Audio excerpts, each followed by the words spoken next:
काला साया। यूं तो बनारस घाट अपनी खूबसूरती के लिए बहुत प्रचलित है, पर घाट के किनारे कई राज लिए बैठे हैं।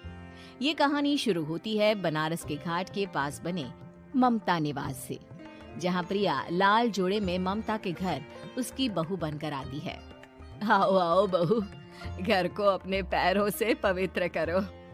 ममता घर की दहलीज पार कर ही रही होती है कि अचानक एक बहुत गंदी सी बास पूरे घर में फैल जाती है।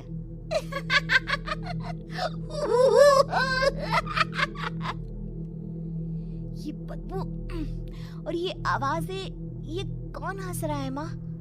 अब ये पड़ोसी ना हमारे थोड़े अलग से है।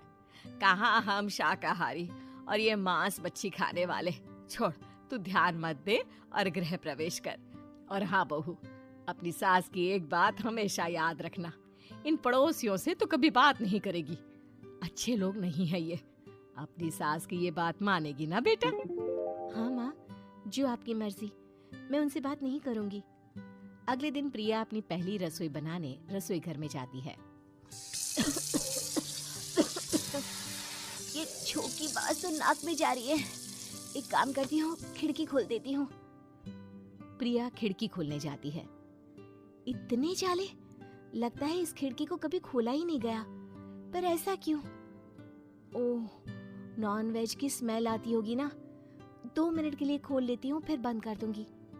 प्रिया खिड़की खोलती है। खिड़की खोलते ही उसकी नजर सामने वाले घर की खिड़की पर पड़ती है, जहाँ एक लड़की खड़ी होती है। हाथों में मेहंदी, लाल रंग की साड़ी, बिल्कुल सजी धजी, मानो प्रिया की तरह ही वो भी नई नवेली बहू हो। वो प्रिया को देखकर मुस्कुराती है। हे भगवान, माँ ने तो इनसे बात करने को मना किया था। प्रिया फौरन ही खिड़की बंद कर देती है और तवे पर चढ़े रोटी की ओर देखने लगती है, पर वहाँ रोटी न होकर मछली पड़ी होती है। ये क्या? पहली ही रसोई में इतनी बड़ी गलती! हे भगवान, अब मैं क्या करूं? प्रिया बहुत डर जाती है और फौरन रसोई की सफाई करने और फिर सभी के लिए खाना बनाने लग जाती है। जब वो सबको खाना परोसती है, सब तो ठीक है, मैं बेकार में चिंता कर रही थी। हे भगवान, ऐसे ही बस अपनी कृपा बनाए रखना। रात के वक्त जब सब सो रहे होते हैं, तब प्रिया को पायल की आवाज सुनाई देती है, जिससे उसकी आंख खुल जाती है। ये पायल की आवाज कहाँ से आ रही है? प्रिया उठकर उस आवाज के पीछे छत की सीढ़ियों तक जाती है।